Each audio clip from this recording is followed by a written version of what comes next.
किस कमबख्त को अपना मुल्क छोड़ना अच्छा लगता है? कोई भी शख्स 3 वजूहात की बिना पर अपना मुल्क छोड़ता है: एजुकेशन, परसिक्यूशन या बेटर फ्यूचर। एजुकेशन का मुझे तो शुरू से ही शौक था, मगर इस कमबख्त एजुकेशन ने मुझे बेटर फ्यूचर की भी लालच दे दी। तो मैं अपनी पोस्ट ग्रेजुएट स्टडीज़ कंप्लीट करने के लिए मैनचेस्टर आ गया।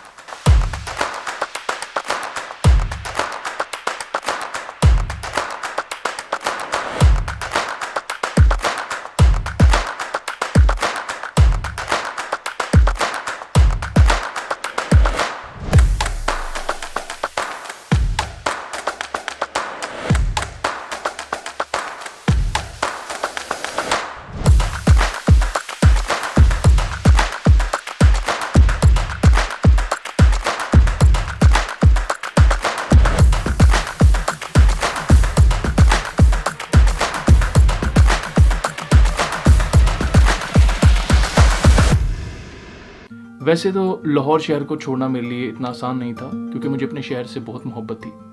फिर मैंने मुख्तलिफ लोगों से यूके के बारे में पूछना शुरू किया, और जितनी इन्फॉर्मेशन मुझे लोगों से मिली उसके हिसाब से मुझे ऐसा लगता था कि यूके का झंडा ये नहीं बल्कि ये है। जब मैं मैनचेस्टर पहुंचा तो मुझे शहर से लव एट फर्स्ट साइट हो गया। शुरू में मुझे लाहौर की याद तो आई, मगर मैनचेस्टर में रहकर मुझे कभी एहसास ही नहीं हुआ कि मैं अपने शहर से दूर हूँ। शायद इसीलिए मैनचेस्टर का नाम लिटिल पाकिस्तान होना चाहिए था। तो शुरू करते हैं मैनचेस्टर की कहानी। मेरी मैनचेस्टर को सिलेक्ट करने की कई वजूहात में से एक वजह यह भी थी कि मैं टेक्सटाइल इंजीनियर था, और मेरा ख्याल था कि मैनचेस्टर के अंदर बहुत टेक्सटाइल इंडस्ट्री है, तो जब मैं मैनचेस्टर में आऊँगा तो मुझे कहीं पे भी आसानी से जॉब मिल जाएगी। लेकिन मैनचेस्टर आकर मुझे पता चला कि यूके ने 1970s में टेक्सटाइल इंडस्ट्री को खैरबाद कह दिया था और सर्विसेज सेक्टर में तब्दील हो गया था। कुछ मिल्स ऑफिस में तब्दील हो गई, कुछ मिल्स वेयर हाउसेज में, और रही सही जो फैक्ट्रियाँ मशीनें रह गई थी वो मैनचेस्टर के साइंस और इंडस्ट्री म्यूजियम में तब्दील हो गई। अफसोस मैं सिर्फ 40 साल देर से मैनचेस्टर पहुंचा था। मैनचेस्टर का मतलब ही घर में यूज होने वाला लिनन का कपड़ा है। एक दौर था जब मैनचेस्टर टेक्सटाइल इंडस्ट्री का हब था, तो इसको कॉटनोपोलिस और वेयर हाउस सिटी भी कहा जाता था। वैसे अभी भी पाकिस्तान में टेक्सटाइल इंजीनियर्स को उस दौर के इंग्लिश राइटर्स की बुक पढ़ाई जाती है। खैर बात लिटिल पाकिस्तान की हो रही थी। 1960s में जब पाकिस्तान में मंगला डैम बना तो एक मुआहदे के तहत 5000 लोग जो मीरपुर के रहने वाले थे वो उनको यूके आकर सेटल किया गया। उसके बाद तो समझो जैसे पाकिस्तानियों का तांता बंद गया हो। यूके के अंदर टोटल पाकिस्तानियों में से 70% पाकिस्तानियों की तादाद मीरपुर से है। इस तरह मैनचेस्टर में भी पाकिस्तानियों में सबसे ज़्यादा तादाद मीरपुर के रहने वालों की है, और इसका सबूत यहाँ पर किसी सड़क के नाम पर या किसी रेस्टोरेंट के नाम पर भी मिलता है। मैनचेस्टर सिटी काउंसिल के 2011 के सेंसस के मुताबिक जो यहाँ पर पाकिस्तानी रहते हैं वो सबसे बड़ी माइनॉरिटी हैं इंग्लिश नेटिव स्पीकर्स जो हैं उनके बाद। लाहौर की फूड स्ट्रीट की तरह मैनचेस्टर में भी एक फूड स्ट्रीट है जिसको करी माइल के नाम से याद किया जाता है। अब जैसा कि नाम करी माइल से ज़ाहिर है कि यहाँ पे करी पाई जाती है, लेकिन मुझे इसके माइल का नहीं पता कि माइल का क्या मतलब है, क्योंकि यहाँ पे रेस्टोरेंट सिर्फ आधे माइल के ऊपर पाए जाते हैं। आए फिर आज हम आपको करी माइल की सैर करवाते हैं। चलें जी, मैं आ गया हूँ विम्सलो रोड पे और इस टाइम मैं करी माइल पे कर रहा हूँ, और यहाँ पे आज मैं आपको ये सारा फूड स्ट्रीट का यहाँ का टूर कराऊंगा। जैसे लाहौर में ग्वाल मंडी होती है उसी तरह यहाँ पे भी एक छोटी सी ग्वाल मंडी है, और ट्रेडिशनली यहाँ पे सारे एशियन फूड्स मिलते हैं। जैसा कि करी माइल के बारे में थोड़ा सा मैं बता दूँ कि करी माइल बेसिकली कॉन्सेप्ट क्या था। 50s और 60s के दौरान जब मैनचेस्टर में काफ़ी ज़्यादा पाकिस्तानी आना शुरू हुए, साउथ एशियंस स्पेशली पाकिस्तान की पॉपुलेशन, पाकिस्तानियों की काफ़ी ज़्यादा यहाँ पे बढ़ना शुरू हो गई थी पॉपुलेशन। और ये जो रोड थी ये बेसिकली यहाँ पर पहले इंग्लिश फूड रेस्टोरेंट्स हुआ करते थे, लेकिन जब क्योंकि मिल्स मैनचेस्टर एक टेक्सटाइल सिटी बन चुका हुआ था, जैसे मैंने बताया कि यहाँ पे काफ़ी ज़्यादा मिल्स थी, टेक्सटाइल इंडस्ट्री थी, स्पिनिंग मिल्स थी, कुछ वीविंग की थी, तो पाकिस्तानी लेबर्स जो यहाँ पे काम करते थे मिलों में वो इस रोड पे आके चाय पीने के लिए कैफ़ेज़ में वगैरह में आया करते थे। तो यहाँ पर आके वो चाय पीते थे, खाने खाते थे। तो वहाँ से कॉन्सेप्ट स्टार्ट हुआ, किसी ने अपना यहाँ पे एक साउथ एशियन रेस्टोरेंट खोल लिया, तो और वहाँ से फिर रेस्टोरेंट बनना शुरू हुए। अब यहाँ पे आपको मुश्किल से कोई इंग्लिश रेस्टोरेंट मिलेगा, सारे ही साउथ एशियन है। मेन जो थे पाकिस्तानी खुले यहाँ पे, कुछ इंडियन भी आए, और कुछ बांग्लादेशी भी। और इस टाइम आपके सामने आप समझ रहे हैं कि लाहौर से आके मेरा लाहौर पीछे रह गया, ऐसा नहीं है। ये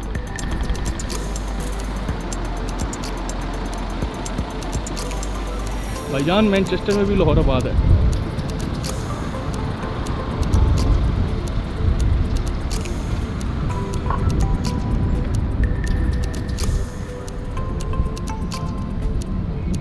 बहरहाल कहानी ये चल रही थी रेस्टोरेंट से रिलेटेड। तो 50s-60s में एशियंस ने रेस्टोरेंट्स डालने खोलना शुरू किए।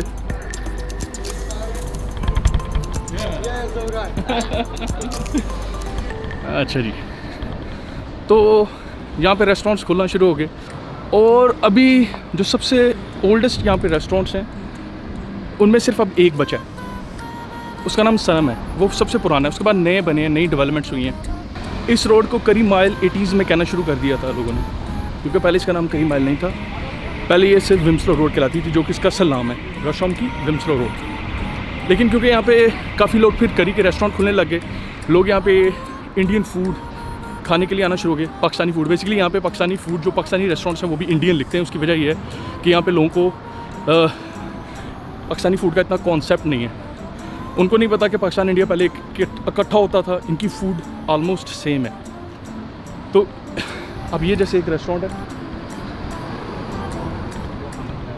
शीर खां, अब पता नहीं से शीर खां कहते हैं, शेर खां कहते हैं। सबसे जो पुराना रेस्टोरेंट था, वन ऑफ द ओल्डेस्ट, वो यहाँ पे हुआ करता था। उसका नाम था ताज महल रेस्टोरेंट। तो ताज महल, न्यू ताज महल, वो कुछ अर्सा रहा, उसके बाद वो बंद हो गया, उसकी जगह ये खुल गया शीर खां। ये किसी पाकिस्तानी का है।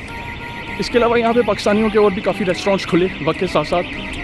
अगर आप नज़र दौड़ाएं तो आपको जितने नज़र आएंगे ऑलमोस्ट सारे पाकिस्तानियों के, एक दो को निकाल के। अच्छा जी, मुख्तसर कहानी ये है कि जब यहाँ पे पाकिस्तानी आना शुरू हुए, उन्होंने अपने रेस्टोरेंट्स खोलना शुरू किए और काफ़ी ज़्यादा जब रेस्टोरेंट्स यहाँ पे खुल गए तो 70s और 80s के दौरान, स्पेशली 80s के दौरान, इस जगह को करी माइल करना शुरू कर दिया लोगों ने, क्योंकि यहाँ पे काफ़ी ज़्यादा एशियन रेस्टोरेंट्स थे। इस पूरे इलाके को रशम कहते हैं। तो यहाँ पे पहले इंग्लिश पीपल, उन लोगों की यहाँ पे आबादी थी। नॉन एशियंस कहते हैं कि सिर्फ 3-4 घर होते थे। अगर 70-80 घर हैं उनमें से 3-4 सिर्फ एशियंस थे। सिर्फ 15 ईयर्स के बाद यहाँ पे तकरीबन सारी आबादी जो थी वो एशियंस की होगी। अब मैं ये नहीं कहूँगा 100% यहाँ पे एशियंस रहते हैं, नॉन एशियंस भी यहाँ पे आबाद हैं, और लेकिन ज़्यादा आबादी यहाँ पे पाकिस्तानियों की है, और कुछ इंडियंस भी डेफिनेटली यहाँ पे काफ़ी आबाद हुए। इस रोड की गहमा गहमी की सबसे बड़ी वजह जो है वो अब जो है वो ये है कि यहाँ पे 2 यूनिवर्सिटीज़ हैं, मैनचेस्टर मेट्रोपॉलिटन यूनिवर्सिटी और दूसरी यूनिवर्सिटी का नाम है द मैनचेस्टर यूनिवर्सिटी। अब ये यूनिवर्सिटीज़ ये यहाँ पे हैं, तो यहाँ पे स्टूडेंट्स आते हैं, और स्टूडेंट्स आके यहाँ पे जब पढ़ते हैं तो यहाँ पे रेस्टोरेंट्स के चक्कर लगाते हैं और यहाँ से आके खाना खाते हैं, करीज़ के ऑर्डर देते हैं, और इस तरीके से ये रेस्टोरेंट्स यहाँ पे ट्रेडिशनली चले। तो यहाँ पे ज़्यादा जॉब्स करने वाले भी स्टूडेंट्स ही होते हैं, क्योंकि स्टूडेंट्स काम करते हैं तो पार्ट टाइम जॉब्स के लिए इस जगह पे आ जाते हैं। अब पहले शुरू में काफ़ी अर्सा, जब मैं इस मुल्क में यूके में मैनचेस्टर में आया था, तो यहाँ पे तकरीबन ज़्यादा एशियंस के, स्पेशली पाकिस्तानियों के रेस्टोरेंट्स थे। लेकिन अभी कुछ अर्से पहले यहाँ पे थोड़ा सा ट्रेडिशन चेंज होना स्टार्ट हो गया। अब यहाँ पे अरब्स शीशा बार्स खुल रही हैं, जिसके अंदर इराकी, कुछ सीरियंस के शीशा बार हैं, कुर्दिश लोगों ने यहाँ पे अपनी दुकानें खोलना शुरू कर दी हैं। तो अब बेसिकली जो शीशा बार है वो ज़्यादा पॉपुलैरिटी लेना शुरू कर दी है, तो लोग आहिस्ता आहिस्ता स्विच हो रहे हैं। उसकी वजह यह है कि ज़्यादातर जो यंग पॉपुलेशन है वो यहाँ पे शीशे वगैरह की शौकीन है, उन्होंने शीशा पीना शुरू किया, मतलब हुक्का, वो पीना शुरू कर दिया, जो कि अरब्स का ट्रेडिशन है। तो यहाँ पे काफ़ी खुल गए और आहिस्ता आहिस्ता अब इंक्रीज़ हो रहे हैं एक एक करके, और आहिस्ता आहिस्ता अब ये जो एशियन रेस्टोरेंट्स हैं ये बंद होना शुरू हो रहे हैं, क्योंकि इनकी डिमांड कम हो रही है। और एक टाइम आएगा जब आपको ये पूरी रोड करी माइल नहीं कहलाती हुई नज़र आएगी, बल्कि ये आपको शीशा बार कहलाती हुई नज़र आएगी। तो ये थी इस जगह की हिस्ट्री कि किस तरीके से यहाँ पे आके लोग आबाद होना शुरू हुए, किस तरीके से यहाँ पे सेटअप लगना शुरू हुआ। लेकिन ये है कि अगर ये रोड ना होती, टू बी ऑनेस्ट, अगर ये रोड ना आती तो शायद मेरे लिए मैनचेस्टर में मैं बहुत ज़्यादा बोर होता, मुझे यहाँ पे इतना मज़ा ना आता। सिर्फ इस रोड की वजह से थोड़ा सा दिल लगा हुआ है। उसकी वजह यह है कि ये वाहिद रोड है। मैनचेस्टर वैसे पूरा बंद हो जाता है आपका तकरीबन 9-10 बजे, पूरा मैनचेस्टर बंद होता है। ये वाहिद रोड है जो कि आपकी तकरीबन मिडनाइट तक खुली रहती है। आप किसी टाइम पे भी यहाँ पे आके खाने खा सकते हैं, आप किसी टाइम पे भी यहाँ पे आके चाय पी सकते हैं, अब तो शीशा बार खुल गए हैं, तो अब आप शीशा वगैरह भी यूज़ कर सकते हैं। तो यही है इन रेस्टोरेंट्स की सबसे बड़ी यहाँ पे खूबी। तो क्योंकि मैनचेस्टर रात को बंद हो जाता है, तो लाहौर से आया हुआ बंदा जो कि रात को 12-1 बजे जब हम लोग जाके खाना खाने की आदत है, रात को 12-1 बजे जाके तो हम लोग खाना खाते हैं, और कभी दिल किया रात को बाहर निकल गए कुछ लेने के लिए, लेकिन वो यहाँ पे नहीं आप कर सकते। सिर्फ यही बाहर रोड है जिसके ऊपर आप बाहर निकल सकते हैं, यहाँ से आके खाना खा सकते हैं और फिर सकते हैं। बहरहाल कहानी मुख्तसर ये कि विम्सलो रोड की ये सारी कहानी है कि स्टूडेंट्स अब, क्योंकि इस टाइम कोविड-19 के बाद ये विम्सलो रोड सारी तकरीबन बंद पड़ी है। अभी जितना मैंने अंदर का टूर करवाया है वहाँ पे लोग नहीं आ रहे इतने ज़्यादा। उसकी सिर्फ यही रीज़न है कि कोविड-19 के बाद स्टूडेंट्स नहीं आ रहे इस टाइम। शुरू में ब्रेक्सिट के बाद अब उन लोगों ने कोशिश की थी हुकूमत ने कि post study work visa students का खोला जाए ताकि ज़्यादा से ज़्यादा लोग आना शुरू हो, टूरिस्ट आना शुरू हो। अब क्योंकि यहाँ पे गहमा-गहमी कम है कोविड-19 के बाद, लोग इतने आ नहीं रहे हैं, लेकिन होपफुल हैं कि कुछ अर्से बाद यहाँ पे फर्दर रश होना शुरू होगा।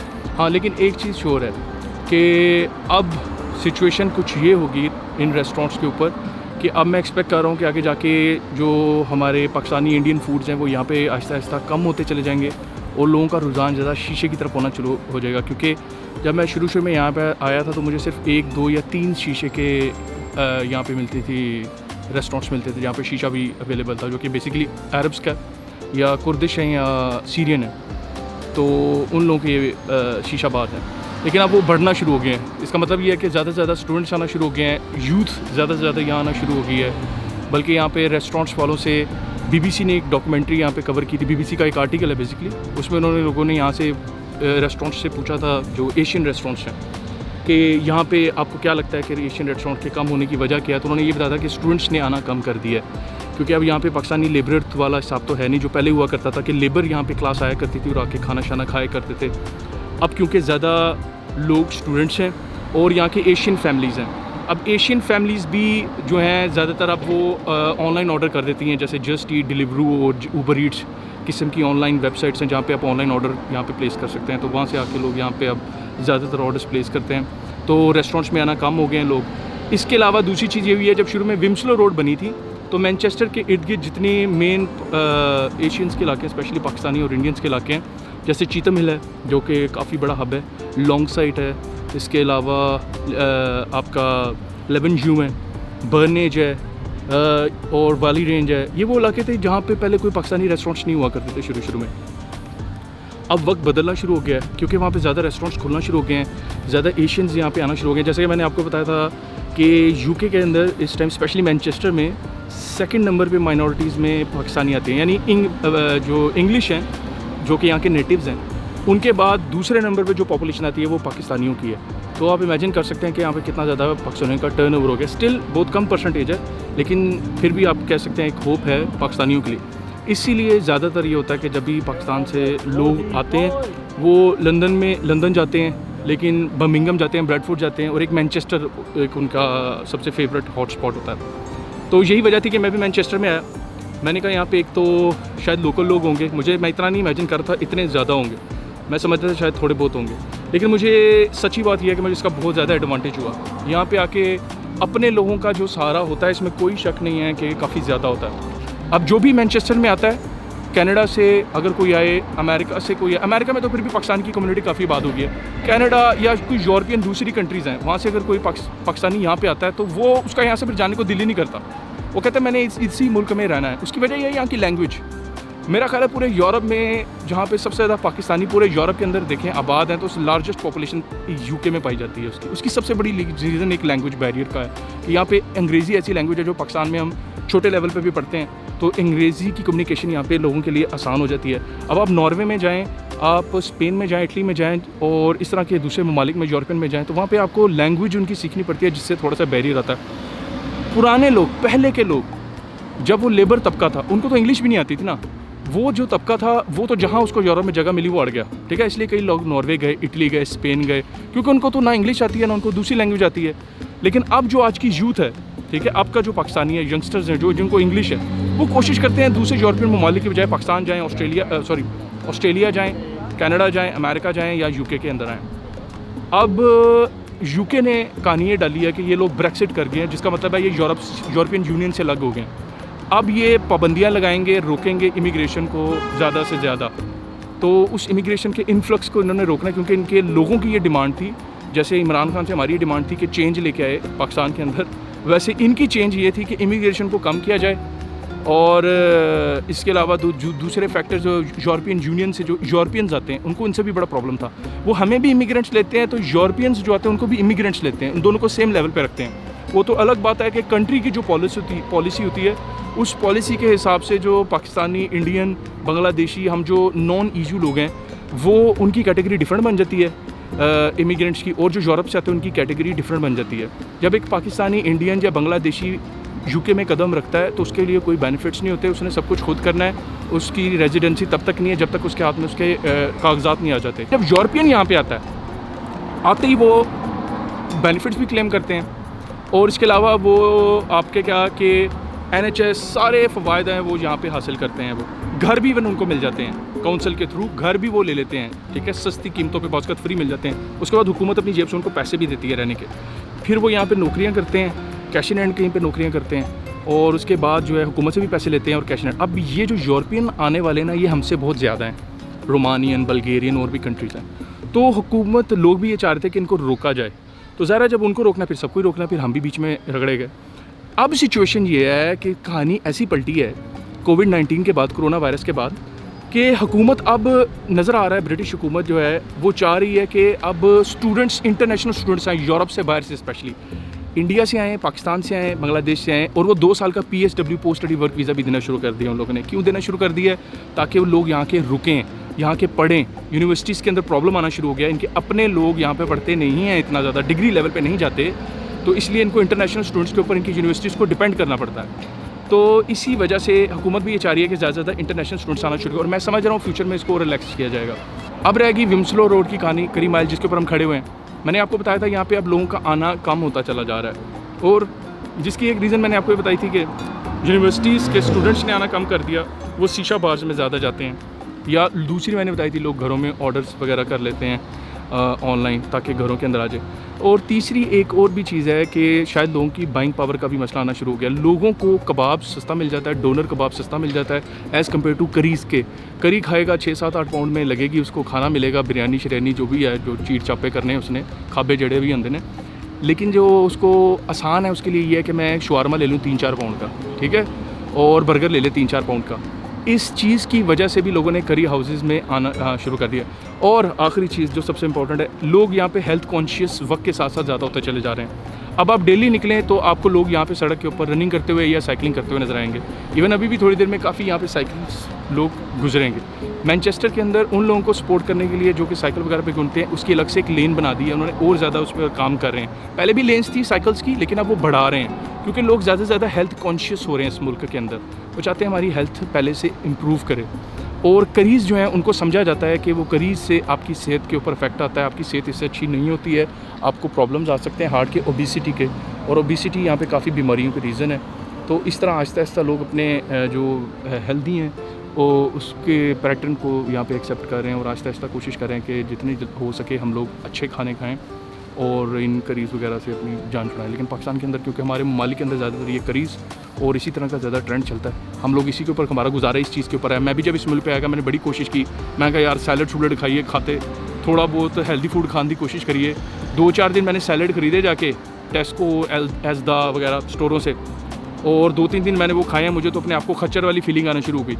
तो यार अब हम लाहौर के लोग खोते खाने वाले लोग हैं यार, अब हमें माँ के मतलब खच्चर खिलाना शुरू कर दो यार तुम लोग, ये तो कोई तरीक़ाकार नहीं। तो इस वजह से फिर मैं वापस मीट के ऊपर आ जाते हैं, कोशिश करते हैं कि भागें, 2-4 कदम भागते हैं, उसके बाद वापस दोबारा ज़ीरो पे। तो ये जो सर्कल है ये चलता चला जाता है, अपने आप से लड़ाई चलती चली जा रही है, क्योंकि करीज़ जो है वो मौत है, टू बी ऑनेस्ट, ठीक है, ये एक फैक्ट है। आप जब मुझे कोलेस्ट्रॉल का, यहाँ पे मैं डॉक्टर के पास गया था, मैंने उसको कोई मेडिसिन लेनी थी, उसने मुझे कहा पहले अपना कोलेस्ट्रॉल चेक कराओ। मैंने कोलेस्ट्रॉल चेक कराया, पता चला कोलेस्ट्रॉल ज़्यादा है।